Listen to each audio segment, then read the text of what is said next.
somebody who is capable of stealing like distance to the rim before he even gets close. Like so in the league you have a gather step. You're allowed to kind of do whatever you want on the gather, and it allows you to have 3 or even sometimes 4 steps on the way. And this is a really, really difficult thing to learn, to disengage the idea of finishing from the ability to finish. So I think with Kuminga, like he can get to a level where he gets that level of craft, but that's also a really difficult craft to have. Next, we're gonna have a double stagger away for Jalen Green. This is one of the sets that they run when both of them are on the floor, to sort of like space the floor as optimally as possible. And on the weak side, the defense figures this out, and so they're going to 2-on-1 the weak side and just send an extra guy to come in. And as a result, he has a decision to either like throw the skip pass early or just try to finish through. And again, we kind of see this finishing thing. Like we'll notice that for a guy who's super big, super strong, like his finishing around the rim wasn't excellent. The true shooting is pretty rough. And it's, I think, because he struggles to use his athleticism downhill as optimally as possible. We see him fading away. Like compare this to somebody like Zion, who again, these are difficult comparisons to make, but like when Zion hits you, the next move he makes is always towards the rim. These are just small finishing craft details. Like you don't have to be as strong as Zion. You just have to get there. Like to the idea of like I hit them, then I hit them again. How did you feel about the defense in what you've seen? Like especially in help side. How did I feel about the defense for Kuminga or in these Yeah, plays? Kuminga, just in general in help side.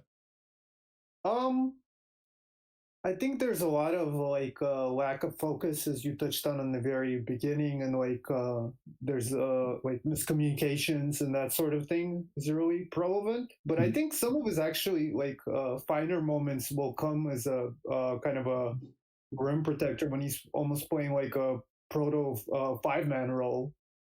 But in that, so in that sense, there's some positive outlook, and I think the effort is decent. It's not so much for lack of like effort, because I know some people like criticize his motor, and I don't think it's so bad. But I think definitely just like the awareness and recognition is, less than ideal. Yeah, I would say that he is like a very good first effort guy. Like I think that he reads the floor well, and often makes a very good first read. But he isn't always capable of focusing to make that second rotation.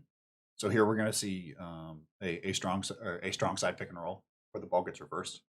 And his first read, he's like in the right position. He's equidistant. You know, he's capable of having both responsibilities, both to the roll man and to the shooter in the corner for the skip pass. And like that's really good. And then the ball moves to the weak side and he loses. Which like is common. That's what young guys do is they make mistakes in consistent application of communication and defensive principles. Um, I don't think it's entirely fair to paint him with the broad brush of like he has a bad motor, but I think that it's something notable of like there are elements of good like within his defense. It's just like getting a full possession out of it, you know, just like any young guy can be. Yeah, that's definitely fair. I think in that charge game I watched, he actually had some good reads and stuff. But yeah, for the most part, there's I mean, I would say there's more bad than good at this point Mhm. in all defense. And what was I going to say? Yeah, I think the thing that really has stood out from watching him and for the ignite especially is because they do a lot of switching and stuff, and like miscommunication on switches is like every other switch down Yeah, there. Like, yeah, I mean that's just a when you put multiple teenagers on the floor in pro basketball, you're going to have problems. Um, yeah, and here we can just see like that's his responsibility on the weak side. Like he needs to have right, that tag and he doesn't. And I think a thing that like people can struggle with is recognizing how small the windows are in the NBA with help side. Where like Trey is one step, if that, away from the midline, and the Hornets defender needs to be able to prevent this lob. That's like that half a step is the difference between this being a shot at the rim and this not pass not being attempted. Like he has 1 foot in the paint, he needs 1.5 feet in the paint, turning into 2 feet in the paint, and that's the level of attention that we're talking about for help side mm, defenders, right, regardless right. of tools. So like again, it's not that like, oh, Kuminga has struggles. It's like any teenager is going to have struggle playing pro ball because this is the level of precision that is not just like expected but demanded. Yeah, definitely true. But do you think even for a younger guy, it's kind of like suboptimal a lot of the time? Because I don't know. I mean, Yes, honestly, yes, I yeah, do. Like I very like I think that it is. I think that for a young guy it's suboptimal. It's also that like for a latecomer, like I think two things for a young guy it's suboptimal, and for a latecomer it's like solid. And that's the line that I kind of come into the most difficulty with is like I don't think he's on a crazy growth curve for his development defensively. Like you have stuff like this, which like honestly drives me nuts. So like he yeah, lags back on defense, balls out, hit yeah, ahead, and it results in I think a foul for somebody else. And it's like that doesn't yeah, show up on his stat sheet, but it shows up on somebody else's. And these are 2 points that just get stolen from them. Like this is a game where they're no like I don't want to like be crass here, but like they're getting their teeth kicked in. And these are the things that in the pros like just cannot happen. It's attention to detail, attention to detail, attention to detail. And that's what sort of leads me to believe like, well, what role do you want where like there is a little bit easier learning curve? Because like on the wing, like, man, that's a tough thing. Like yeah. Well, that that, was. Oh, sorry, sorry. go Go ahead. ahead, go ahead. No, no, after you. No, just well, that was even in the beginning of the game before they were like getting blown out. But yeah, in that game that I watched, there was a play just like that too. Well, not exactly like that, but like a similar situation where you kind of just didn't really get back against like early offense attack. And I think that's where I would see where people are kind of questioning maybe the motor a little bit, isn't like getting back with a little bit more moxie, so to say. Yeah, I mean, it's difficult to parse the difference between attention and motor because like attention is not seeing something and motor is choosing not to do it. Right, that's And true. like I feel like at times I need more than 13 games to parse that. Like that's all that we got from him. And like if this were a full season where like you could see, the same teams twice, which is a huge deal for younger guys as we both know. Is the like okay, so I know this team's going to run a hammer screen every single time that the post enters. I just had trouble parsing that. On offense, he didn't have a lot of possessions in pick and roll. Um, and at first, I thought that was like because Dacian was going to be doing it. I think that Green ended up having more pick and roll possessions than I had thought when I saw this team construction. But when he did have it, there were some like there's still a lot. There's moments where the craft is lacking. And like he goes early, and he also allows teams to under him, which is a thing that like most young guys do. I think that I accidentally split it into a clip. Let's talk about the shooting. So it's really segmented. This is there's some overlap between the free throw and the shooting and the regular shooting. It's not super intense, but it's certainly realistic. The biggest issue that I have is that like on both of his jumpers, there are moments where his legs just stop contributing. The ball is still in his hand, his knees are bent, he's fully up, so like basically his upper body is pushing all of this shot. And you can see the segmentation when he shoots. We're just going to go through. He's a free throw like foul drawing like maven at this level. I did the calculations myself, but it amounted to like 59 free throw percentage because of the G League rule has some adjustment. So I think that on the upper body, we have a couple of issues. The first one is that he shoots out, not as much up. So you can see that like ideally you want to be pushing more towards the ceiling. He pushes out a bit, which puts more focus on the shoulder. He shoots in the middle of his face, but it's within an even his shooting bed is even, so he's shooting off the correct fingers, which is or the index or middle finger, depending on finger length. But he's shooting from the middle of his face, which has um, a really obvious flaw. So here we see the fingers, which is that like if you shoot in the middle of your face, there are eyes in the center of your face, and sometimes you block them. So like you can see moments where like you can see where he cannot see the rim because his gather is from the middle of his body, and I don't know which eye he shoots. So here we see he's shooting down the middle of his body. His legs are already straightened, and so there's like multiple inefficiencies within his shot that contributes to him shooting 60%. Thank you, Ryan. Appreciate you. Um, um, And so, like, I think that there's multiple factors within the jumper. These are all the free throws he took in this game. Again, huge foul gather, even without the like technique stuff that we've talked about with the gather and the ability to jump into people. So here, I believe, is where we see that like that right eye is not, you can't see the rim. The ball's in the center of his head. The elbow is a little bit, impinged. Doesn't really bother me, but it's the which eye does he shoot with, and how can you adjust his jumper to make it so that he can see the rim every single time. To me, I think that the adjustment needs to be that he moves it over. The legs, if I were to order the concerns, it would be legs, getting them to be non-straightened while he's shooting, so that he can just have an easy energy flow, and then shooting it over to the right a little bit, move it so that if he is left eye dominant, he's able to see with both, just to get a better sense of depth perception than to the impinge of the elbow. On the pull up, or on the regular jumper, you can see that he catches with his feet super close together. That red is blocking out both feet, and that's the smallest you can make it. And then when he lands, he has some hip impingement, so he sways diagonally. So his hips start square, and they turn away so that his right hip is pointing towards the rim. So you have a number of energy movements within the jumper that are, I would say, pretty easily fixable. I didn't see the name who subscribed, but thank you. That, like, I would say I like the jumper broadly. It's just like this needs a lot of ironing. And so like this is a project in the shooting department. Do you agree with that broadly?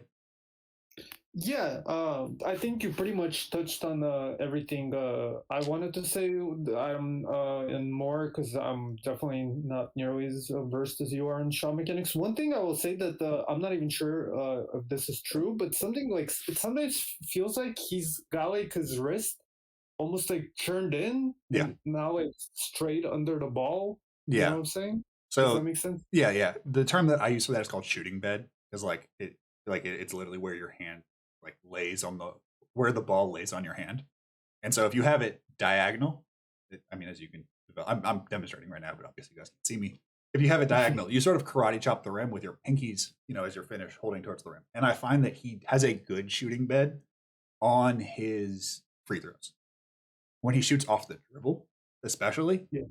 You can see that the impinged elbow slides to, yes, the mic is fixed. The impinged elbow slides the hand, which leads to the pinky release.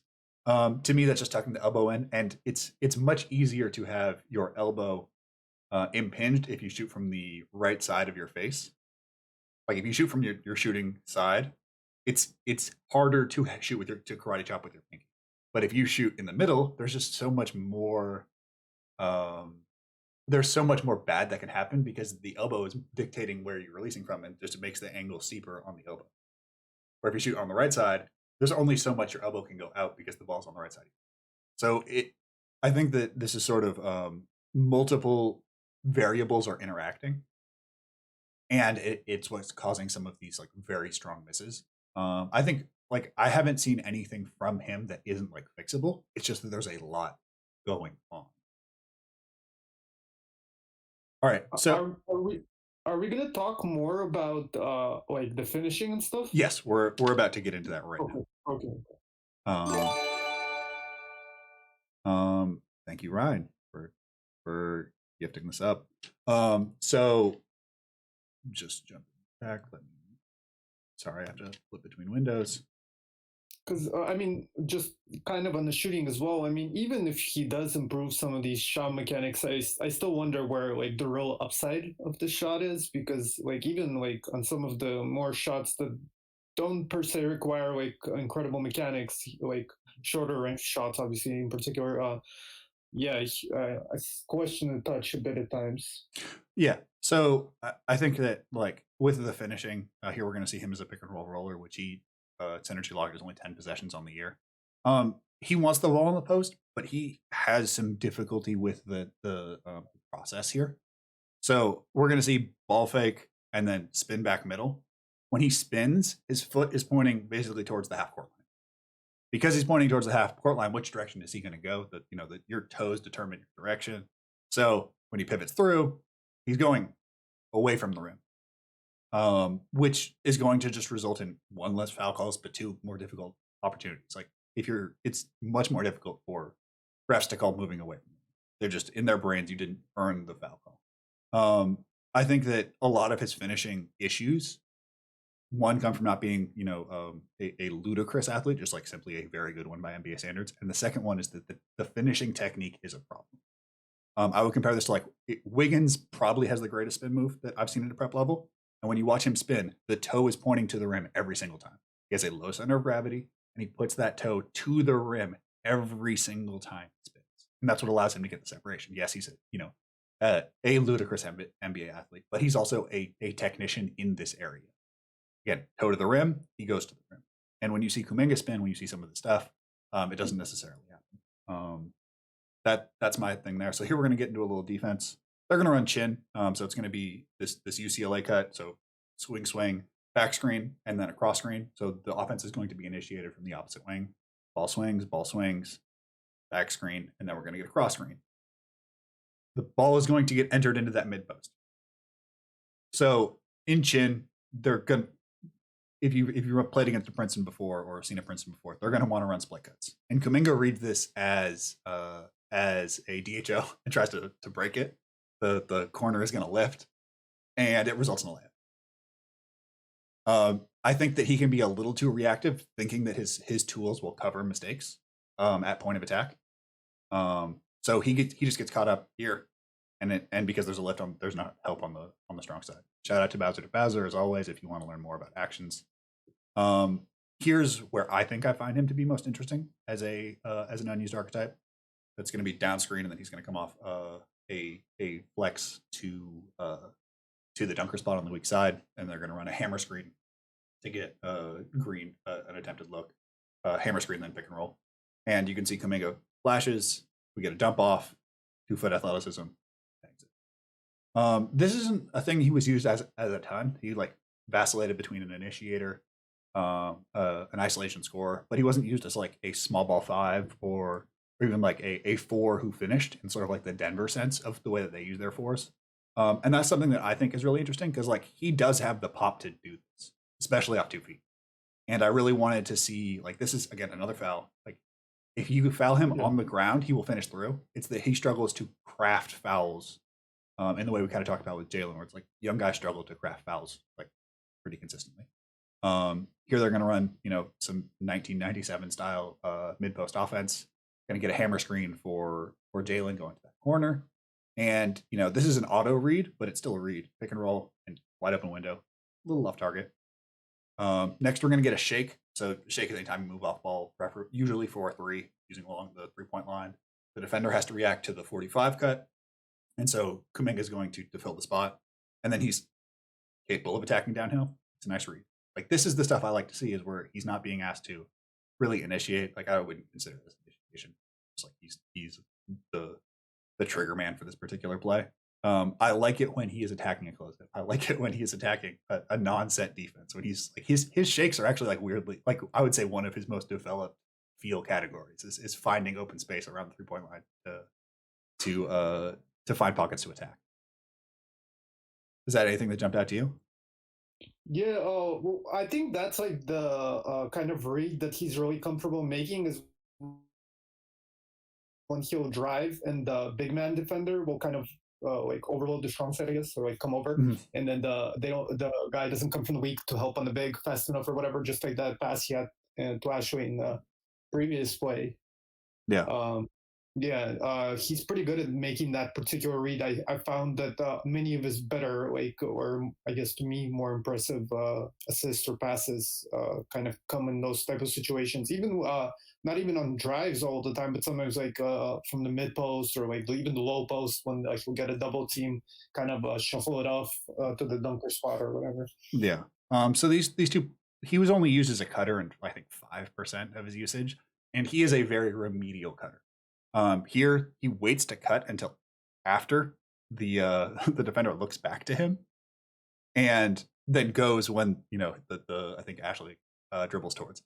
You have to cut in a way that the defender doesn't see. You have to cut when he's not looking. You have to cut in unexpected directions. And I think it's partially just being his initiator his whole life. The person you look to if you want to learn how to cut is Michael Porter Jr., especially going from a primary to an off-ball player.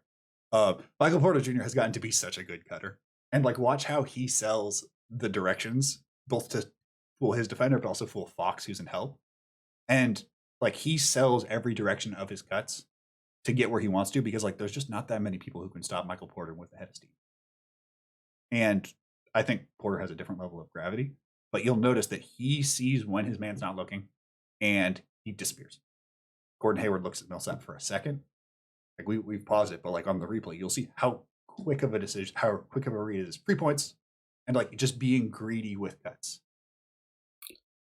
Yeah, I think to be honest, I wasn't always a huge fan of the way like some of the programs where Kuminga played in high school like really used them. It seemed like there wasn't a lot of encouragement of like playing him off ball or getting him even like moving when he was off ball or anything. Just kind of let him, hang around if he was off ball ever. Yeah, I think that that's a thing that I would consider like a long-term concern is that like players who have primary equity not playing in multi-contextual environments. So like we never saw Kuminga in like a national team setup. We never saw him in places where he had to like the only times that I really saw Kuminga, and I mean this is high school, this is AAU, this is camps, is like Kuminga as primary. There was never an alternate context where it was like, okay, we saw Cade in so many different types of places. We've seen, Halliburton in different types of places. So seeing how they can adapt their game. And there are a lot of concerns for any player that may not like be a long-term primary to always be a primary in their youth development. And that's a thing that I've kind of like come to. I apologize if there's sirens in the backgrounds. There is, but you're right. Yeah. But you can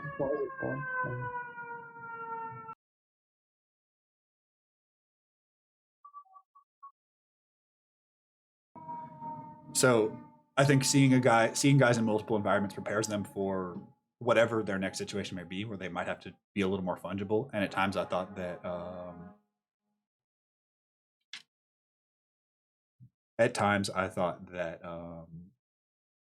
that Kuminga like was done a disservice by how few roles he'd been expected to play at a youth level. Sorry, I just rewinded it a little bit. And I think that comes out in this, and that like he just wasn't a comfortable cutter, and he lacked cutting craft. And like cutting is just not a thing that like if you have high feel, it just automatically translates for you. Like cutting takes a lot of reps, it takes a lot of experience, it takes you have to learn what works best for you. So I definitely think that him only having 5% usage on cuts is a thing that I would like to see changed. Yeah, cutting, you're right. That's a kind of like a weird skill. Like I don't know, like if it necessarily like correlates with feel, because I think of like some high feel guys that are good cutters, but some guys that aren't, and like some guys that are great cutters who aren't necessarily high feel in other categories. Yeah, I mean, I think feel is one of those that like much like athleticism applies in a bunch of different ways. Here we're gonna have Kuminga get greedy with Rajon Tucker. He has help to one side. What he needs to do is push middle here. He has 3 defenders middle plus a guy crashing, and he goes where there's no help, and by gambling, and it ends poorly.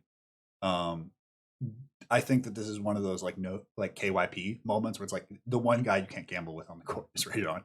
Do not try it. Like he's the best athlete I think in the G League other than Jalen Green at this point.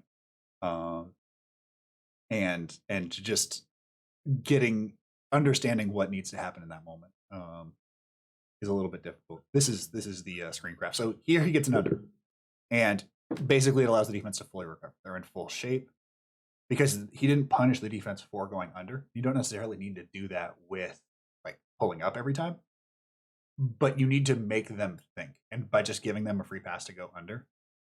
I like that earlier. Bad craft. Like here's a Jaylen Brown example. Bryce O'Neal's going to go under. And he's going to say, no, like you guys are going to set these too easily. So he's going to either rondo back or fake rondo back to make them try to fight over. See, he almost gets the over, and then spins out of it. Like there needs to be anytime that a team wants to go under versus a strong creator to keep them out of the paint, there needs to be a counter to punish the screen craft like to punish the idea that like, oh, you can't go over under every single time. And if you're not a guy with like turbo tools, like Giannis or Ben, it just has to come in this like rescreen or fake rescreen, just punishing defenses so they can't give you the same look and sit back in the show.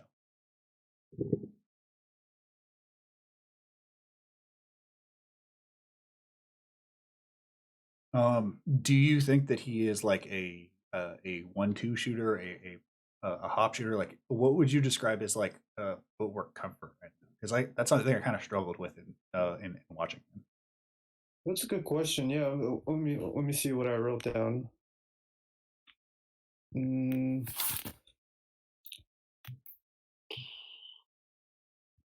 guess, damn. If I had to say, maybe it would be more of a 1-2, but I don't know. I think I don't know if it's like a maybe I'm not remembering right, but I don't know if it's like a big difference. Do you think there's like a big preference? Well, I guess you just said that you're not sure either. Yeah, I mean, I thought that like some of the 1-2s looked really good, and other times it looked a little bit difficult. Um, I think that like his shooting development is at such a place that like either direction could happen. Like if you told me that he was a 1-2 shooter, I'd be like, yeah, I see that. If you told me he was a hop shooter, just because so many other things probably need to get changed on his jumper, I think that like I don't think that he's a guy who you fix his base, like the jumper gets fixed. Like we've had with other guys, like that was a Denny issue to me. Where it's like once you fix the base, like everything else is fine. My issue with Denny was never the shooting. Um, I don't think this is that. I think that they're like this is a pretty intense rebuild. So either way, it didn't really jump out to me. Um, this next thing we're going to see is I think Kuminga has an interesting closeout because like he has my two favorite closeouts of this cycle. He has two closeouts that are like almost Caruso level, where he sprints across court, sits down, and like you know lands to use a dive metaphor, like without a splash, like just absolutely perfect. And other times, even like it's not a guard type or who he's closing out. Just like sometimes it doesn't work. And here we're going to see, like, I think in the second half, we get a wide variety of types of closeout from him. It's good. We have a little bit of a disguise out of this horn set to run a version of Elevator. And Kuminga, I think, closes out solidly. But I didn't like he's a guy who I think is very still remedial in understanding what he wants. So he gets bumped a little bit. Here we get the down screen. He's on balance. Again, this is Rajon. I think he could back further off Rajon. That's something I did notice is that he closes out hard on people who can't shoot, like often. We'll get some Lamine Janet hard closeouts that I didn't like. Uh, uh, like to me, Reed is like a guy who's still internalizing a scouting report, but we get the physicality to be able to block off Rajon, to get it into his body, and then to clean it once he goes through. This isn't called a foul. I mean, he punches it pretty cleanly for me. Similar to cutting, I think that he is a good relocator. And this is a hard skill for wings to learn. Is like anytime that you pass, if you see open space, to move there. He pretty quickly identifies that there is an open corner and flings it open. If you watch any Warriors games, you're familiar with like Kelly Oubre's particular struggle with this. Is like if you pass, you cut. I thought that like this was one that Wiggins learned, especially this year. Was that like anytime that you pass and there's open space, you need to move towards it. So he's going to give it out to Poole, and this isolates. It's basically a 3-on-2 now. Draymond's going to screen, and it's up to Brandon Clark to rotate all the way. You get a light seal off from Draymond, catch and shoot three. These feelings of like recognizing where the geometry of the defense is and rotating really separate. If he's not a primary, these are the areas he has to win, which is forcing rotations, getting movement down, allowing him to attack bad closeouts. Like those are the areas where he is going to have to be excellent, because I think that's where his general profile will be. I think we're going to get a little more foul craft here. Do you think that he should post up in the league?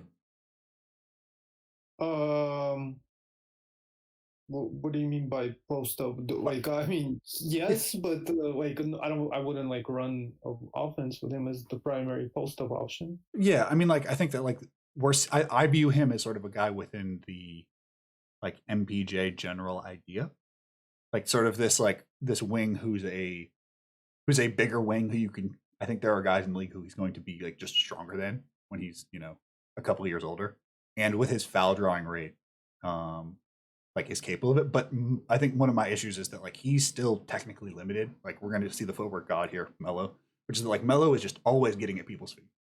Just watch what like this is good positioning. He knows that the herder is coming. He knows that they're going to try to pinch this double. So he attacks that top foot to move him back slightly, knowing that there is a small window in this like short corner area. And all it takes is like a basic pound dribble to get Melo a perfect shot. And when I see Kuminga, he's still worried about attacking upper bodies. He's not at the minutia of attacking feet on a possession by possession basis. And I think for a guy who's not, a Zion level athlete, it has to be about technique. It has to be about this craft based approach, which we can also see on the perimeter. Like this is a bad turnover. DHOs have to be shoulder to shoulder, just to allow zero space for somebody to knife in. You can see this as feel. You can see this as attention to detail. You can see this as discomfort. Running general offense versus being the focus of offense. But I think he's being asked to do so much. I think this is one of the clips that that turned out to be something that in the documents that we sent. Where I was like, oh, this is what Mike wants. But no, what's it called? That is something I wanted to actually, I think, mention. I don't know if I actually tried to put in one of the quotes, but it is something I put down in my notes. Is a lot of times when he's not able to beat a guy in the face up, there's a lot of like sloppy and like unattentive stuff like that anyway. But in particular, when he's not able to beat somebody out of face ups, and a lot of times I feel like it's because the angles he kind of takes on the drives are the most precise. Yeah. But yeah, when he'll kind of gather the dribble and he'll he doesn't have anywhere to go, so he goes to kick out, but the kick out is like so nonchalant, and he just like it's so like so many of those passes end up being turnovers the other way, like pick sixes and stuff like that. I've seen that like maybe like 3 times over the course of his yeah. Thank you, Hergé. G career long. Yeah. A thing that I generally see is that like when he fades, he doesn't get into a body first. So we talked about this with Jimmy earlier in the week. Is like you have to get one direction to flow the second direction. So hit high to fade low. And a lot of times I feel like he just fades, which if you're strong, like again, we're just gonna talk about Melo because it's sort of I watched a bunch of Melo this week. So watch Melo hit high, like shoulder, elbow, and hip all hit, and then it's a fade. So like 3 different like levels of contact, and that encourages like basically if you get hit in the in the shoulder, it's really hard to jump. If you get hit in the waist, it's really hard to jump. So you can target defenders so that they can't really contest your shots. Here we either get a 1-2-2 or a 1-3-1. And so this means that Kuminga's responsibility is either half of the floor or corner to corner. And I think that zone is difficult to zone can be a crutch for young defenders. It can also be a really difficult thing. Like bottom of the 1-3-1 is a really high field position. Here he gets lucked out that that the defender just doesn't see the dump off. But you have to see man and ball, man and ball, man and ball, man and ball, and communicate that thoroughly. Like when you play zone, it doesn't always mean that things are easy. High level zone is the hardest thing to do. So here we have what's a trap, but it's a zone on the weak side. So Kawhi has 2 responsibilities. Kyle Lowry has 2 responsibilities. Pascal has 2 responsibilities. The goal is that there's no middle, which I mean is the goal of most defenses, to run like a wall against Giannis. So when the ball moves, it's not that okay, we're done here. It's that like now it really gets difficult because we have to recover back to the place. And when I watched in the zones he played, at times I thought that there was a little bit too much of the mentality of like, okay, we're in a zone. I can chill a little bit. I can just like let them shoot jumpers. And in the league, that can be really really difficult because teams will just feast on you if you don't move. And high level zone really is a winning thing in the NBA because of how much communication it requires. Low level zone, if you don't do it well, will get you murdered. And I think that's what Bjorkgren specifically saw, was that like he tried to do some of the Raptors stuff without necessarily the Raptors personnel or like tailored personnel away from what the Raptors did, and it didn't go particularly well. So like in the NBA with the 3-second rule, zone can be its own particular brand of evaluation. Just like zone in college where you can just chill. Here we have a good read on a slip. I don't think this was a planned play. We'll see if they swing and then we're going to run a split cut, so option route. They slip it. He hits the inside hand. It's a good pass. I think that he has moments of passing where he can understand what's going to happen, but it's not as bad as I thought it was going to be for the season. Here's again Lamine Janane closeout. Like you should probably get pulled for this. Like make Lamine Janane shoot jumpers. And said he lets Lamine Janane get into Lamine Janane stuff, which is like spinning through contact and throwing up clutches. It's just an awareness of what is happening here. Like he sees he guides the point guard, which is good, and then he overcloses out on the pop when he has to rotate to him. So like he has two good moments on this possession, but the middle section where he has to know, the scouting report, know who to close out hard on, how to close out on them, which direction to push them. Like it's a mixed bag in his closeouts, and then you have stuff like this where it's like that looks really nice. You navigated these two screens pretty well. The screens happen. He hot switches and is able to force up a really tough shot. Like if it goes, it goes. But like you got that level of quick closeout on a switch, and it was a difficulty. And then we see this is the positive cutter, like the exact inverse of what we saw earlier. The defender looks away and he goes. Like these are the things that lead me to believe that he can be a version of that four that we talked about earlier, who attacks mismatches and attacks cuts, playing off a 3 or a 5, who's a good passer. But he's still very young and very raw. But what do you think of his screening? Because I didn't think like the screens themselves maybe were not that great, but I actually thought like the timing, like he would like slip and stuff like that. He had some pretty nice moments. I felt like of doing that. That's a good. Like one of the things that kind of inspired the idea of playing the big man is like the rim protection flashes on defense, and then like some of the like screen and roll type of situations where he had some nice flashes. Yeah, I think that teams like this goes to the lower level idea. Like teams did use him as a screener at lower levels, as a way of like getting into to pick and pop ISOs or to run. Like with Renz, I think they ran a number of plays where Kuminga would be the screener, and then they would have a second screen on the pop, so to sort of like run a Nick screen after the BMP. And so I think he's comfortable setting screens. He obviously has the frame to set screens, and the timing works well. I think he's much more comfortable as a screener than he is as a cutter. Right. And I think that because of how this roster worked and only playing 13 games, I think that I would have liked to see less isolation possessions and more using him as a screener and using him as a cutter on design stuff. Like I've talked previously about running like jet sweep plays for guys who have cutting ability but don't necessarily have cutting chops. Where it's like, all right, so this is your read, just like sprint off these stagger screens, and if there's a lob, we'll throw it. I think that he would have benefited from that stuff a little bit more. Obviously, it's difficult to do that with him and Jalen Green on the same team because they both can benefit from that kind of downhill read.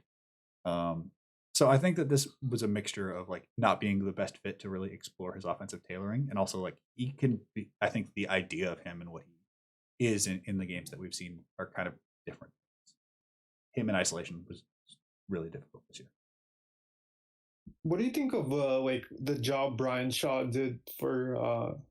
Because I like on first blush, I do think Green and Kuminga. Well, I guess maybe not as much for Kuminga. It's more so for Green, who like improved himself in my eyes. But yeah, I guess for Kuminga, that's not necessarily the case. So the first time I think when I was watching the games live, I didn't like the job that he did. I thought there was a lot of triangle stuff that like wasn't particularly helpful. And I like wanted to see a little more like mixed pick and roll. And then watching these games for the 3 breakdowns I'm doing of them, and then taught later on in the process, I liked it a lot more. I thought that he did a really good job of making some pretty disparate parts fit, especially considering the limitations. I think that I was way too harsh on him, and that he did a lot. Like I think there were games where I'm like, man, I really want to see more Green coming off like double staggers into DHOs, and then it would happen. So I think that my initial my initial hardness was more him feeling out a roster of teenagers, and maybe like having a little bit of too high expectations for like what kind of damage they would do. And then once like the reality set in, it's like, yo, if there's a split screen, like these two 18, 19-year-olds versus grunt men are going to get worked. So I think that on my second time through, I liked the job a lot better, and I think I came out overwhelmingly positive on him than my first 2 times where I was like, oh, we're running a little bit too much, blind pig and split cut high. Later, I came to appreciate it. Yeah. I think like really the realistic like because I was thinking that question you asked about like him posting up, and I mean honestly like I guess my answer would be probably no. I mean yeah, obviously he's gonna post up sometimes, but what's it called? I think really like the two like most realistic ways to like real value like top five pick value, and I don't think either one is all that realistic just to be honest. But yeah, I think it's either he's gonna become like a really good shooter, like shot maker, or he's gonna improve a lot on the defensive end. Mhm. And yeah, I mean, I don't know if like the posting up necessarily like goes like. I guess if he becomes really a great shot maker, then he could be like more of like a mid post threat or something like that. But I'm thinking like from a more realistic perspective, I think it's. I don't think it's even likely that he's gonna be even in like a good scenario. He's gonna like command that sort of high usage where he's gonna be getting a lot of plays in the post anyway. I think it's more likely that he just becomes good enough as a shooter to space the floor and kind of be a you know Yeah. a good whatever third option or whatever. Yeah, I think we'll get to it later, but I think there's more concerns with gravity. That like will teams give him real gravity as a scorer? Because I don't think that I'm there right now. That teams are going to like send extra help or give him that attention to give him the reads that he needs right now. Because I mean, he can make reads, but they're a little bit they're young. Like his ability to make reads is still learning. But like he's not going to be able to read a straight up defense. But if teams are sending extra at him, I think he makes those reads much better. The question is like, will NBA teams be scared enough of his offensive prowess, considering that like I calculated it as like a 44% true shooting. Like I think NBA teams live with that being like, oh yeah, kill us. If especially if the shooting doesn't take a drastic jump. Yeah, So I here mean, we. sorry, Oh go yeah, ahead. It's we'll definitely get to the thing that uh, back and forth. Here we get a really good multi-step defensive play. You get good closeout, redirection, and then pushing into help. So like a three effort defensive play, and I think a thing that shows like with his specific tools, he's more than capable of being a very interesting defender and somebody you could throw at like I would say three or four different archetypes of wing creator. Like good closeout, doesn't allow middle, then pushes baseline, then doesn't foul on the two attempts. Like a lot of young guys just jump at that. I feel like sometimes he doesn't like his predilection is towards like not fouling. Here we see like this is a dunk, just go dunk, go get a lob. The defend your help defender's looking away. No one is seeing you go dunk, and he's waiting for Jalen Green to see him rather than him going and being like it's not my responsibility to wait for you to see me. And by the time he does cut, when Green does look at him, you have two defenders who are both touching him. And like this could be a skip to Knicks. Like I think that there's a time for late cutting when you have to like drawing two defenders is good. I think it shows that like teams aren't worried about him cutting with his tools. But just the idea of him cutting, not like the effectiveness versus the perception of it. I think that he has gravity as a cutter, but he doesn't necessarily have effectiveness yet. Man, that's a dunk. Even if Green doesn't throw it, you still jump, you'll still get that grab. It's a thing I think that I'm really interested in seeing if he does fall in this draft, like him going to a place that will immediately use him that way. So this is where we would normally have like a wrap up screen. The reason that this got delayed was that there was a small miscommunication between me and Mike, and we were talking about different games. So we just included Mike's clips from a second game. So Mike, let's walk us through this Canton Charge game. Let me know when you want rewinds. Let me know when you want anything. All these are shown twice, one fast, one slow. Yeah, that was like the play I was talking about earlier. How he does a pretty good job of like making the read to the big man all the time, and like yeah, this is the play from the post. Yeah, but look at the gravity he gets. Like, there's a real reaction to him getting 2 feet. Yeah, definitely. What's it called? When he's like one on one and post, definitely a threat.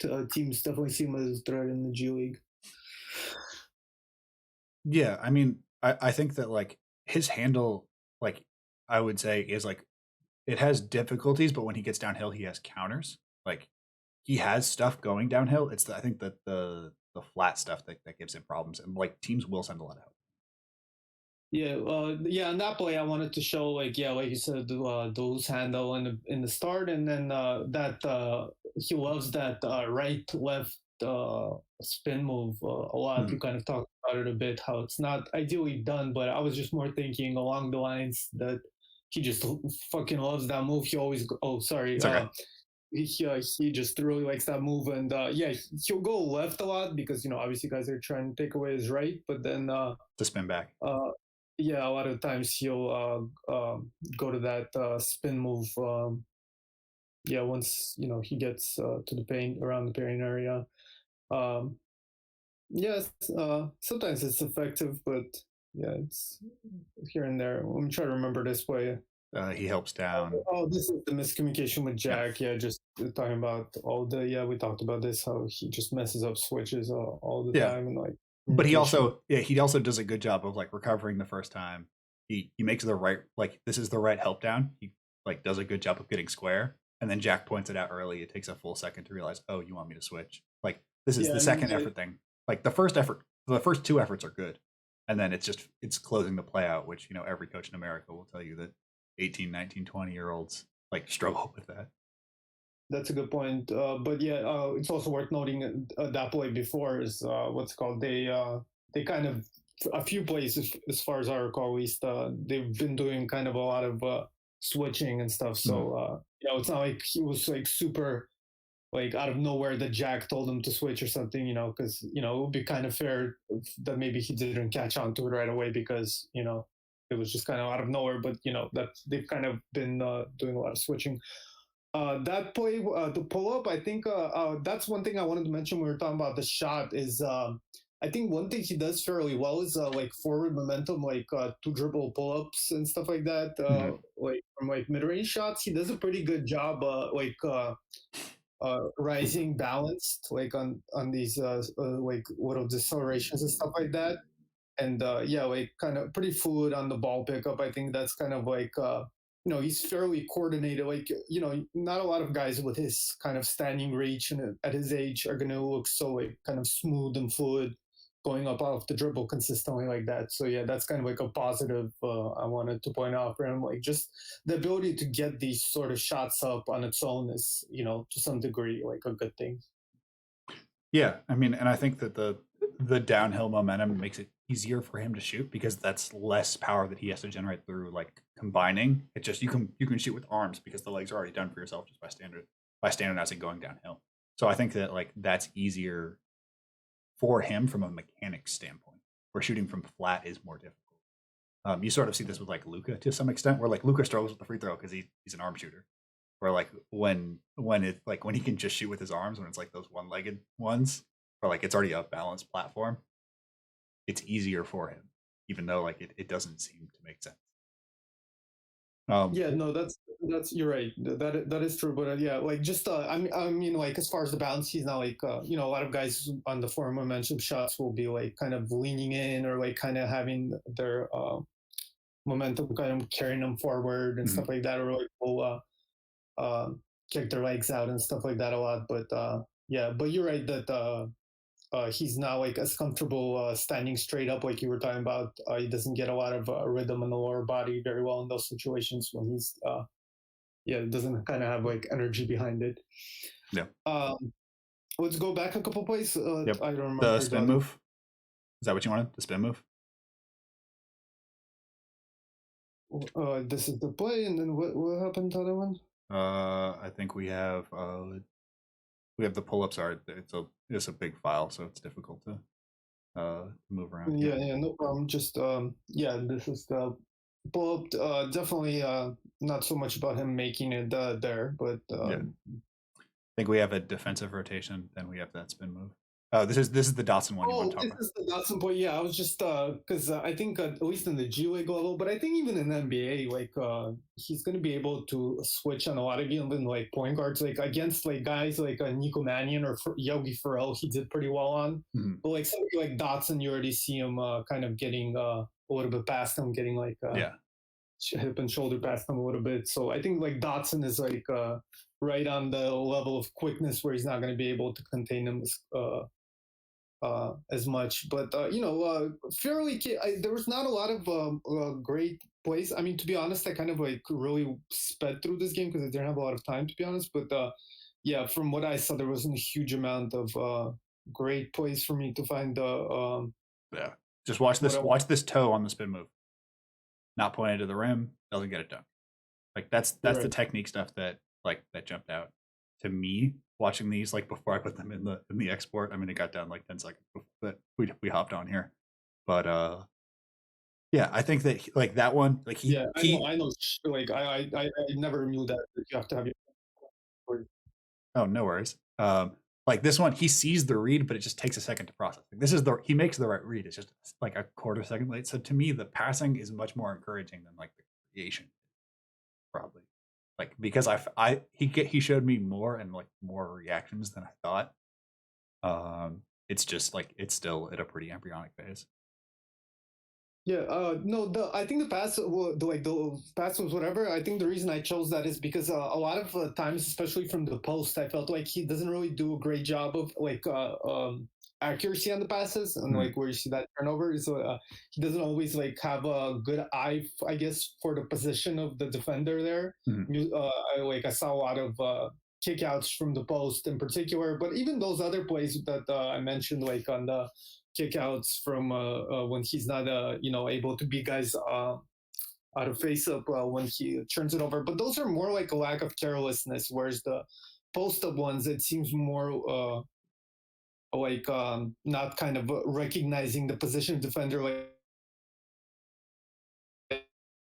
I remember Ashton Higgins had a big issue with this, where he would always like throw some really nice passes, but some of them were it felt like he was just like ignoring, like the defense was invisible to him or something. So yeah, yeah. it's kind of like a thing like that where he doesn't have a good eye for the defender. What is this point? Let me see, go back a little bit.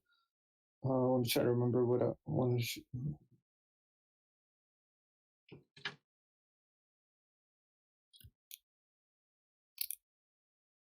Oh, I think this is just like a mechanics play. Yeah. We pretty much covered it. Yeah, yeah. I don't think I had a lot to add there. Yeah. I mean, I think that his Uh, handle is functionally he's made uncomfortable with people crawling into him if he has to like run offense. oh yeah, and this is like the roll man play that I Yeah. want to talk about. Yeah. I mean, I think that we're going to like you can see he like they have to run this section. Like it's clearly a called play. And he's moved backwards just by somebody being in his handle. They get the roll. I would just love him to punch this. He gets a good finish with the left. That's really nice.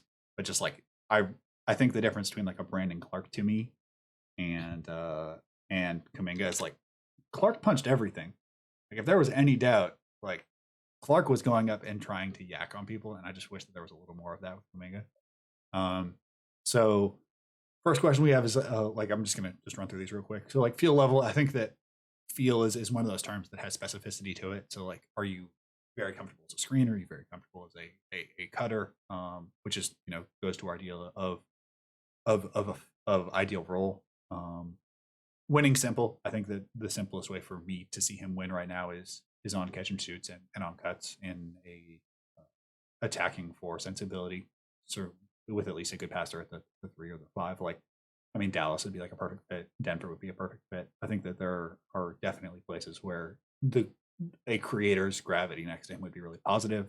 Craft details, specifically with regards to getting fouled, there's obviously a huge upside there. Defensive attention,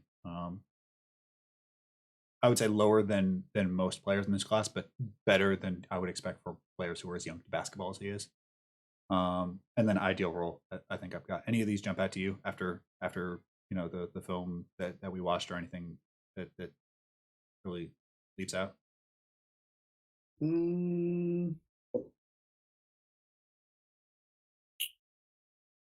maybe I'll say I think you did a good job explaining some of the craft stuff that I didn't know about, that like you talked about. Like the spin move, for example, I didn't know as much about that, and then like the some of the like the mellow post stuff. Like I know like some of that, but like yeah, I haven't put as much focus into that in the past. So yeah, that's interesting. And then but then on the other hand, like winning simple. What do you see as the problem with that? Just like the handle, I guess, and like I mean, I think that the winning simple is being asked to do things that he's uncomfortable with. I don't believe that Kuminga is a primary or like kind of anything close to it right now, which is probably my biggest separation between like people that I've talked to either in the league or people on the internet is that like they seem to think that they have a belief that Kuminga is a primary, and I just don't see that because he doesn't win simple enough in primary moments. So like asking him to be an isolation score, whether it's isolation out of a broken play, whether it's isolation just as a on a swing, to me that doesn't seem to get good offense, and I don't see it getting good offense for him. So I think for me, winning simple is about crafting a role more suited to his current talents and not the perception of his talents. And like, I don't know if it's just like people still caught up in the Texas Titans game, but like, we got 13 games and none of them look like the Texas Titans game,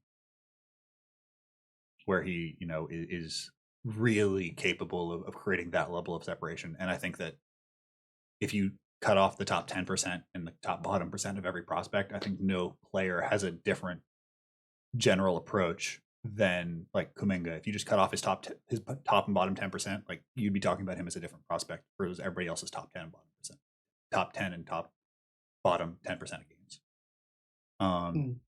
So let's take a minute. I'm going to grab a little bit of water. If you guys want to hit us with some questions. Can what's it called? No, because just with the winning simple, I've kind of thought of it as like a more like athleticism thing. So I guess like yeah, you're kind of opening your eyes because I think a lot of the times he's not able to beat guys. It's maybe like they don't respect his shot as much, or he's just maybe some of the plays that he's not able to make like feel wise. But I feel like physically he's most able to do. But yeah, no, but that makes sense. You don't winning simple doesn't necessarily mean only athletically per se. Yeah. All right, I'm gonna grab a little bit of water. If you guys want to drop any questions, I saw a number of good questions during the stream. If you guys want to repost those, let's see. I'll go on Twitch. Yep. Hopefully it doesn't. Oh, I.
All right, welcome back. So I'm going to scroll up a little bit, and I saw a fantastic question from I think it's Ira. If I apologize if I'm butchering anybody's names. If you want to pronounce different, just let me know. Are we picking me and Mike up? Is the audio good? We have changed scenes. Just getting a quick audio double check. The question is, do you think Kuminga is better suited guarding up or down the positional spectrum in the NBA? Mike, you want to handle this one first? Yeah, sure. I mean, I think he's like a 4 or 5, so I guess down because he can't go up.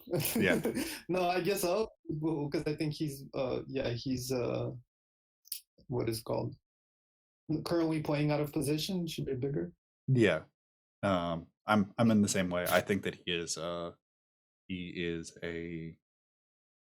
is a 4 or 5. I mean, I would say he's comfortably a 4.5 right now. Like I would want him in the dunker spot quite a bit just to maximize athleticism, where he can also space out to the corner if need be.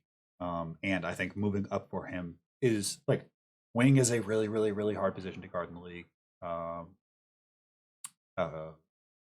Asking him to also navigate screens as a ball handler and as a at guarding POA and doing like big screen defense are two really different developmental skills. And man, that's a problem. You just don't want to, for a guy who's newer to the game, you don't want to throw too much at them. I'm a believer in starting small with a specific role and building outwards rather than starting big and like doing a lot of things and then narrow. That is my general development philosophy. The next question is: do you think that that it's from Average Cassavetes Lover? Do you think that Kuminga is more quick twitch than Patrick Williams? He's more quick twitch horizontally, but not vertically. I guess. Yeah, That would be my. yeah. That is my opinion as well. Like Pat was too bulky in the legs and like struggle. Like Pat was getting the Miami game for Pat was like a horror show. The things that Chris Likes did to him are like a violation of international law. And I say this as a person who like loves Patrick Williams as a prospect and just as an experience. But like that wouldn't have happened to Kuminga. That being said, like Pat Will was a much better vertical pop athlete. But Kuminga can jump off one foot. So I mean, like there's difficulties in talking about like who's more quick twitch. It's more about like how do you tailor their quick twitch plus and minus to an NBA role. Yeah. That will, I think he's got more fluid, so it's not yes. like probably as big thing as I'm like thinking of it, because like you said, like you talked about the college. Yeah, I'm thinking of the college stuff, but even the little bit I've seen with the Bulls, he already looks better. Yeah. Do you know who Kuminga signed with and who he's working out with preseason or pre-draft? Because I have not seen any. No. Okay. If anybody could look that up. Announced? I either missed it our or buddy John would probably know. Yeah. Thank you, Henry. By the way, I saw Henry give me some nice things. Yes. Some nice things to me. Yeah. Henry, I have been tagged in your tweet about you getting your bounce up. We'll see. Okay. Cozy Lito asks general impression about his skill development trajectory. Any notable progressions that really intrigue you? I missed the beginning. So, I mean, you're I would say you're the long-term observation guy in that, like, you see guys that are really young. So, like, what was the earliest you saw? When was the youngest you saw Kuminga? Aaron Turner is his agent, thank you. So I will look into who Turner uses draft. I'll have it out when I do the breakdown most of the way through it. This week it's been a little weird. So like what do you think about his skill development trajectory since your first exposure to Kuminga to now? Like, what's your general impression? Well, I think you've seen him before me, haven't you? Yeah, I saw him in ninth grade, like the 8th grade, 9th grade. Seventh grade, I remember you. Yeah, I saw him really young. I mean, he moved up a class, so I don't know what the exact language is to handle that. Like, I had that problem with Anthony Edwards too. I'm like, I saw his freshman year. I'm like, wait, was that his freshman year in everyone's understanding, or my freshman year as he was listed on that thing?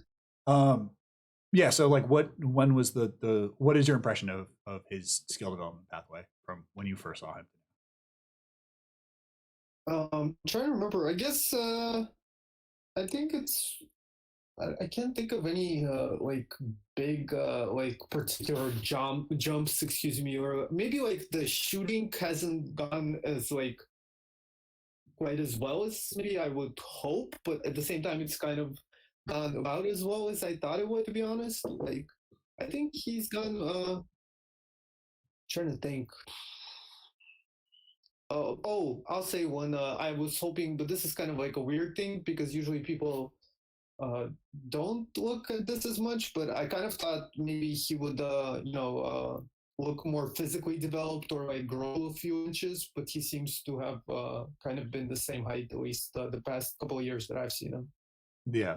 Um, I would say that the first time I guess the first context I really saw him in was he was like the four on a team that had Zed Key and Andre Corbello on it, and so he was like sort of the role that we're talking about, where he was just like a slasher who shot threes and like was Key who goes to Ohio State was like handling fives, and then Corbello was able to find all of these lobs and cuts. So like to me, that's always kind of informed like that was the best that he looked was as a lower usage like a lower initiator, higher usage role.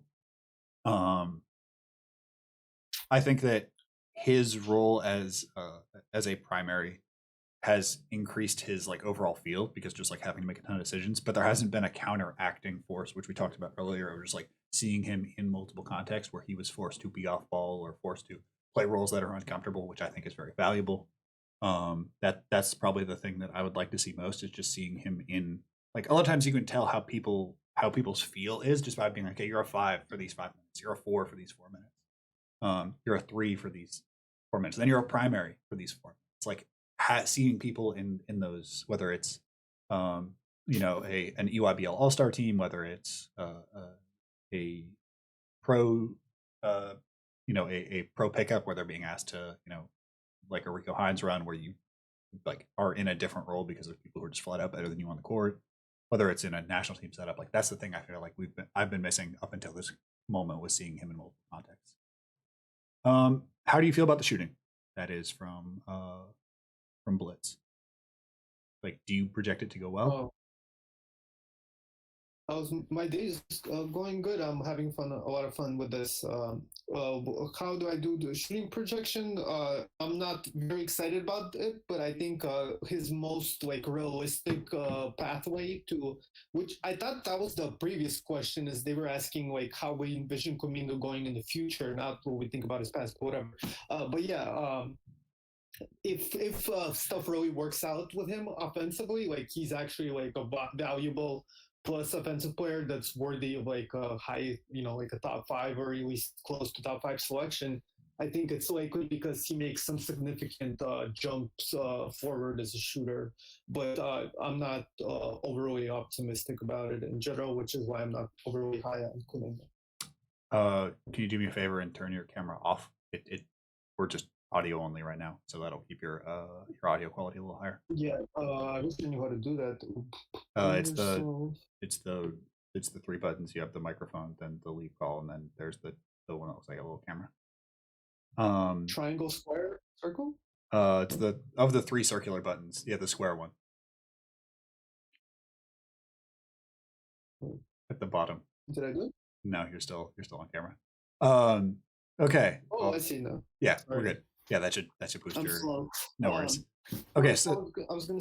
okay. Oh, can I say something real quick? Yeah, I was looking up some like I have like this stat comparison thingy that I use for college player. Like it does a decent job finding like previous comparisons for draft picks at the college level. So I try to run it for the G League, and it's more difficult first of all because I don't have it set up to the G League website, and also because there's not as many 18-year-olds and stuff because age is obviously a big factor.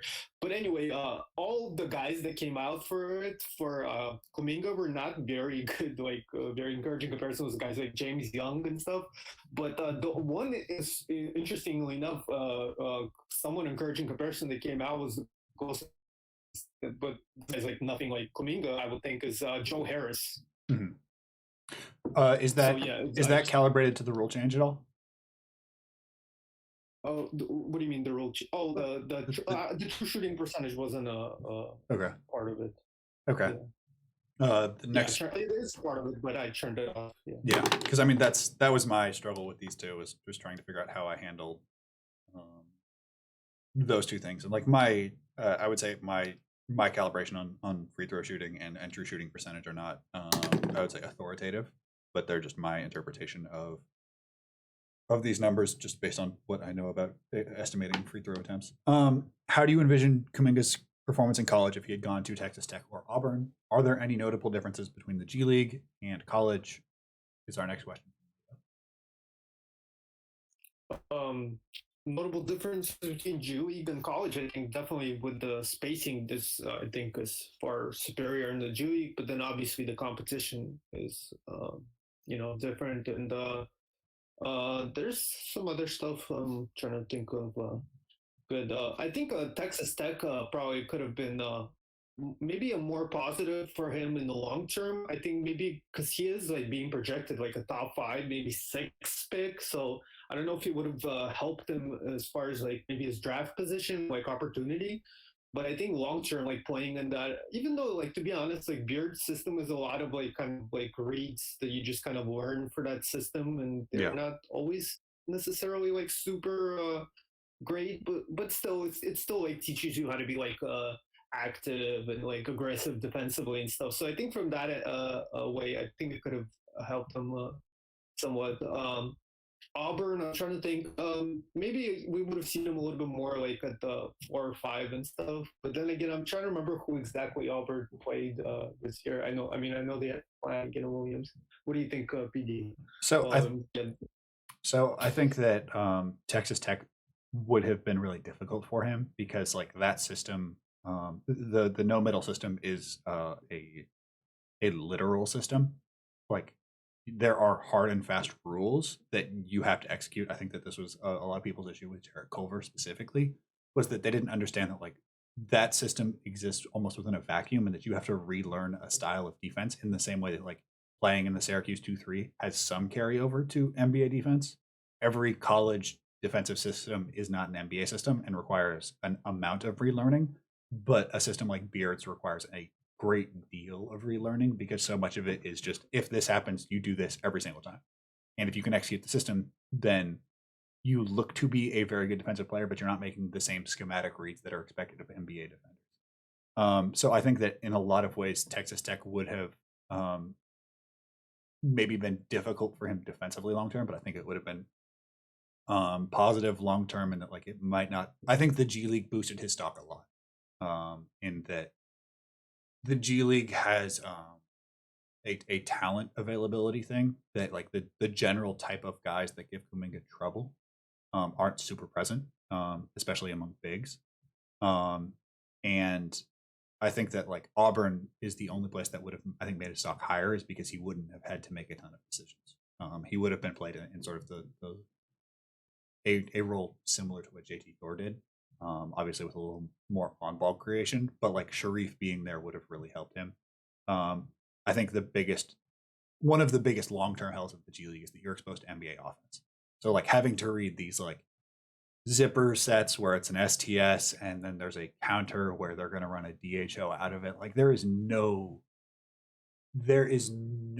amount of college that is going to prepare you for facing an NBA offensive mind and them just throwing cruel offensive set at you where they force uphill reads over and over and over again because they know you're a teenager. Like that is something that is just not replicable in college, because in college it's just not, there's not that level of spacing, there's not that level of like offensive theory. Like college has a different rule set that doesn't allow for those things. It's not that college doesn't have the same sets, it's that because there is not defensive 3 seconds, offenses are not capable of running the same things. You can just sit in a 2-3 zone and be like, all right, shoot this, I dare you. So I think that there is a unique geography to each of those outcomes. I think that Auburn would have potentially put him higher, but I think that the G League was good for the long term defensive exposure. The Auburn probably would have played like the Coro Cooper, like McEachern teams. Yeah, it would have. Like, Um, he would have been Okoro. I don't know. Well, I guess Okoro did play the floor, but no, I'm just thinking like, do you think he play like because you said like Thor's role, do you think he would play like the 5-4? I don't know, but yeah, I mean, I I think guess that he you would would just just put. I think you'd put both of them on the floor at the same time and have them do essentially the same thing. yeah, yeah. And just like use them as interchangeable 4-5s, and then just put as much like. Obviously, we're working in a world where like Justin Powell plays the whole year and Sharif plays, the games that he plays. It probably kill Cooper's stock because Cooper got the ball and like got to do what he wanted. I don't know if like he Yeah, would have took some plays away from Cooper probably.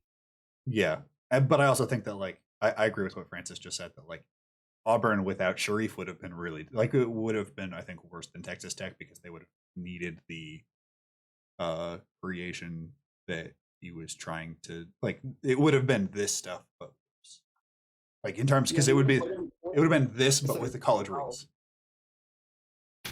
Yeah, It would have been like I don't know I think similar to like I like you remember the RJ Barrett Canada offense? It would have been like that. I don't think as effective, but just like the same idea of like, yeah, we're spamming these actions. Like, what are you gonna do about it? Which I think would have had yeah, some it would issues have in that been season. like sorry, Um, it would have been like when they who coaches you, and what prior experience you have. I think that if you're a person who's never done like athletic stuff, like I think on a lot of the latecomer stories, it's important to know what was happening before basketball. Like Hakeem is the example. Like Hakeem played soccer. It wasn't like Hakeem was just like, you know, playing chess and reading books and stuff. Like Hakeem was an athlete, and his athletic disposition allowed for new movement styles that allowed him to ascend up the field ladder higher because he was just getting to spots. Um, so like if you are like Pascal Siakam, who's put in a place where he's allowed to experiment, he's then dropped off with one of the best development staffs ever with that Toronto staff, which is sort of slowly being disbanded. Their brain drain. So I think it's a mixture of the role you're expected to play, the level of tools that you have, your prior athleticism, your prior athletic experience, and how that's going to inform your movement style on facing higher level basketball, and the teachers that you have and what they allow. Like I'm a big believer um, in like informing practices and using decision training. So like if you're a latecomer to basketball and you're put into like a Bob Knight style practice, like you're probably not going to get that much better. But if you're into like an exposure system that allows you to make thousands of basketball decisions and puts the ball in your hands for 4, 5, 6, 7 times as much as the average practice would have in the old in the old way of doing shell drill for 45 minutes, like you're probably going to develop faster. So I think that it's certainly possible. It's also important that like Akeem's one of the 5 greatest movers ever, and that Pascal Siakam is also like a legendary mover. So I think that we're underrating movement skills and proprioception within that idea, and that if you were to test proprioception for those guys, they would probably measure in a way for the guys who do succeed coming later their ability to learn new things in terms of their movement skills is probably the thing the key we're missing to largely codifying that process. Um. Okay. I'll. I don't know if I can do the Jalen Brown thing right now. Dustin asks, "What does a 75th percentile outcome look like for Jonathan Kuminga?" 5th percentile outcome for Kuminga.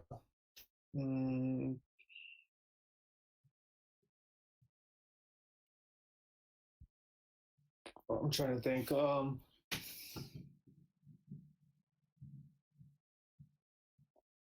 Honestly, I'm still putting my board together, so I don't. Sorry, I don't have like a better No. response This to this is right. this is not a place where I'm not looking for definitive answers. I think that what a 75th percentile outcome looks like for me is that he is put in a place where his decision making is very pointed. Like this isn't like I'm not going to be like, oh, 75th percentile is 17 points a game. For me, 75th percentile is that he is put in a place where he can has a slow learning curve or a slow progression of decisions. He starts out making a set sample of decisions and grows outwards as teams start to respect his score and gravity in those situations. It means that there's a rebuild on the shot, and he shoots at a league average level, and he finds a firm position on defense where he has a coverage for his mistakes behind him. To me, that's a 75th percentile. Yeah, it's probably like a good, probably like a solid like defensive player who could hit some shots off spots and drive a little bit of like catch and goes, do his thing in transition a little bit. So like yeah, like probably like a maybe fifth starter or something like that, or like a sixth, like one of the first guys off the bench or something like that. Okay, so I see a couple comparison questions, so I'm probably just gonna cut address it here. So like I think that a difference, the most common comparisons for Kuminga are like in the Jalen Brown area, which is mostly just like a strong guy who attacks downhill. I think the difference between Jalen Brown is like Jalen Brown had was playing uphill basketball at Cal, and a lot of people like didn't watch those games. Um, I generally think that comparisons are physical tools plus vibes, and that like it's not it doesn't have a lot of statistical underpinning or a consideration of developmental contexts. Um, I think that with Kuminga, like the archetype that he exists in is something that is relatively new to basketball. In the same way that we've talked about with me and Francis talked about Jalen Suggs, and that like we're seeing an archetype of players who have primary shot profiles, but are secondaries or tertiaries, and they develop towards winning. I think that Kuminga is this slashing four that is only possible because fives can now space to the free throw line. So if any comparison that comes before the era where without modern spacing is going to be generally invalid. That's my. Go ahead. What do you think of Bruno Caboclo as a comp? I don't think he has. I mean, isn't Bruno in the like Kelly Oubre class of like prototypical measurements? Isn't Bruno like plus? Isn't Bruno like +8? Oh yeah, that's true. You're right. He is longer, but I just mean that like probably. I mean, Bruno to me was more of a straight up an idea. Yeah. Where like I think that like guys like Oubre, guys like Bruno, where it's like they can do things, but it's like if you just wrote down the things that they are, teams are just willing to buy in on that regardless. And I think Kuminga has more like there's more actually going on with Kuminga than Bruno, who's just like, yeah, he's this tall, he can move this well, and his arm is this long. Literally nothing else matters. I struggle with yeah. He's like Bruno mixed with Kevin Looney. Yeah, I mean, I just think like I try to think in terms of archetypes because like comparisons are so unfair to yeah, no, you're right. I'm just trying to come up with I hear you. I mean, to me it's just like we're talking about something in the modern Wiggins, modern Oubre, modern MPJ category, and that it's just percentiles on those outcomes because like I don't think that MPJ is the best outcome for that archetype. I think there are better versions that will be optimized as basketball develops. So yeah. I mean, my general comparison thing is kick it to the curb, but also like I think people have a gross misunderstanding of what Jalen Brown was in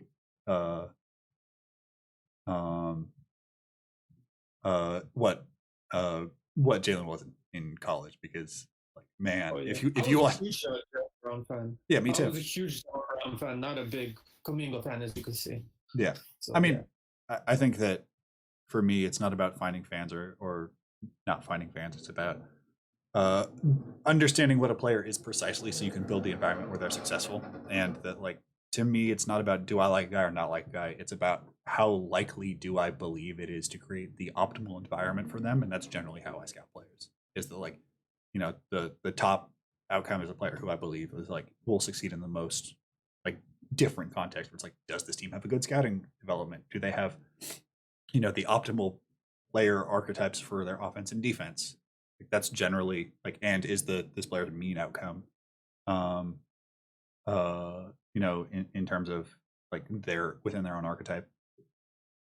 It's it's a difficult circumstance. So Sawyer asks a wonderful question. Was if there was a larger college size sample of games, do you think Kuminga's draft stock would be projected lower? And are evaluators writing his poor performance as too small of a sample size to showcase what they believe? I don't think the latter is True, I just think because there hasn't been like we haven't seen anybody in the G League really like this. There's like the odd Smoligic out there and stuff Mhm. like that, but not a lot of examples for this. And yeah, like so he did well enough. He put up enough counting stats. He had a couple of really good games, well, relatively good games to start his career. And I think a lot of evaluators kind of just stuck with the perception they had as him being one of the more talented guys, RSCI wise, coming out of high school and stuff like that. But yeah, I think definitely in college, seeing him against in the more known setting, and like having like already aesthetic expectations of what they expect from guys at that level, I definitely think his stock wouldn't be as high as it is right now. I agree. I don't think it's about. I think unless there were like 40 or 50 games for which teams could better calibrate their expectations, they're simply saying that like as long as it wasn't, I think that it would have taken a really really dramatic, um, even more dramatic than it is like struggle, because I think that Kuminga's given a lot. I think that Kuminga's points per game total hides the overall struggles that he had in this year. Um, it is very difficult to say like what would be required for him to have gone higher or lower, because I think that teams in general just take this as a baseline year, and like Green and Kuminga were generally not going to rise or fall, unless like some either outsized development or devolution happened, and that players next year will have a corresponding rise or fall because Yeah, there's been a baseline for what's to be expected, because this is a a new pathway. Teams are just like, look, this is what it is. See what we see. We're not comparing it to anything. And then next year, everyone will be compared to the general statistical profile of, again, like we just don't have a backing for this. Um, what does 15 points per game in the G League in this particular weird G League context where players are playing in a bubble do versus college stats in this other weird thing? I think that teams are just generally washing their hands of it, saying this is what it is. We'll figure it out next year, and leaning on his RSCI and Pryor's scouting. So yeah, I'm worried. Oh, yeah, I was done. Oh, okay, yeah, yeah. I'm just worried about like because obviously I'm a fan of they're becoming a minor league, and kind Mm. of the youth like these amateur high level athletes not playing as much in this BS amateur college NCAA system, and the G League turning into more of like a place for those guys. So I'm like worried that next year if Green and Kuminga don't live up to expectations, it'll kind of like be a setback for that sort of thing. Like people say, "Oh, see, they should have gone to college," and all that stupid stuff. Yeah, I think that Green specifically is like sort of context proof, where like I think that the sorts of people who are only going to make a box score reading are never going to think that Jalen Green's going to struggle. Like if you just look at Jalen Green's box score, it's always going to look good just because of his ability to like just sort of find points. Like whether his good games and his bad games are not judged by a box score in that way. Like I know you've watched him, in like the bad prolific games, he was still putting up like reasonable numbers. And it's like if you average 14 points a game as a rookie, that's fine. And those people are never going to judge him against that. So like I think that as long as one does reasonably well from a box score perspective, there won't be that general bias that like, oh, does the G League work? So like all rookies are bad. Like almost exclusively, they're all really, really bad. All right, so I have these last two questions, and then we can get out of here. Um, um, the first one is: do you think that the G League / college 3-point line difference is something to consider with his limited shooting sample size, or is that still too granular? Do you want me to do this one first? Because I definitely have a debate on this one. Go ahead. Yeah. Yeah. So it's too granular for him. It's important to note that like the UIBL shoots like farther back than college. Um, like so we have data on shooting historically for these guys from deeper lines. I think that comparing G League shooting to college shooting is important because it has different spacing factors. So like a G League shot, I would say, is generally harder than a college shot. not even in terms on the line, but just in terms of like how open a player is. And you can apply the normal filters of self-created versus created off ball, or self-created versus catch and shoot. But it is very difficult to compare players with different shot profiles, shooting percentage, regardless of level. So like you'd want to compare somebody who has like a fairly similar shot profile, which would probably be like Zaire. The thing about guys like Zaire is they don't shoot from the college line. So like generally guys with his shot profile are shooting from behind the college line anyway, so it doesn't particularly matter. Yeah, and I would say further, he's one of those guys that almost does better from deeper. Not better, but like he's like, it's not like range is not his issue, let's say. Right. And then the last one that we have is where would you have, do you want to do where would you have taken Kuminga in last year's draft, or do you want to end with, I'll let you pick. Are there any changes you'd make to Ignite to make it a better place for prospects? So Kuminga in last year, or any changes you'd like to see in Ignite? Well, I don't have a good answer for either of those. Okay. But those are both good questions. What do you want to do? I'll let you go. So I think I'll finish with the Ignite system, because it's important to note this was not how Ignite was supposed to work. Ignite was supposed to be barnstorming, where they would travel around the country and around the world playing teams of intermediate level. So they would be playing teams from the like U19 teams, U20 teams. They would be playing NBA. What is the term I'm blanking on? NBA Academy. Yeah, NBA Global Academy. So they'd be traveling around the world, and then they would do some like limited scrimmages with some other international teams. So like it wasn't supposed to work this way. So I think next year is sort of the first year as the NBA planned it for the NBA Pathways program, and we can't judge it until like I like playing the G League more than I like the barnstorming, to be honest. But it's also that like, man, the G League is so much tougher than barnstorming. Oh my god. Like playing U20 teams versus playing like Raptors 905 and that beautiful offense, and just like how cruel some of the stuff they run is. Like I think that if you're throwing them in the deep end, and that's not necessarily what the NBA would like for its standout youth program, they would much rather have them play players of on equal footing versus like grown men. So I think that like it is grown men with NBA schemes. I think that we saw a higher level of competition than what we're going to see next year and the year after that. So that's That's a good point. Doesn't that kind of dismiss our earlier point? Because I forgot about this. That's you're right. That is what they were planning to do and probably will do next year.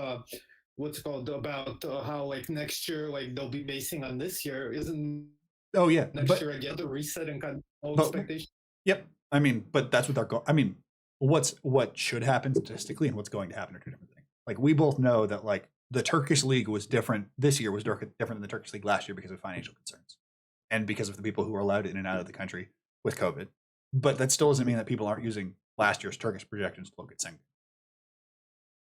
So I think that using a proper statistical model and using what people are straight up going to do, like the narrative is going to be, oh, let's compare them to Kuminga. But everybody in this chat, being some of the good ones, who make good faith arguments, know that like, look, there are mitigating factors. Right. Well, another thing is, I wonder if they're going to sign like Jared Jack and Amir Johnson next year. They're going to. They should.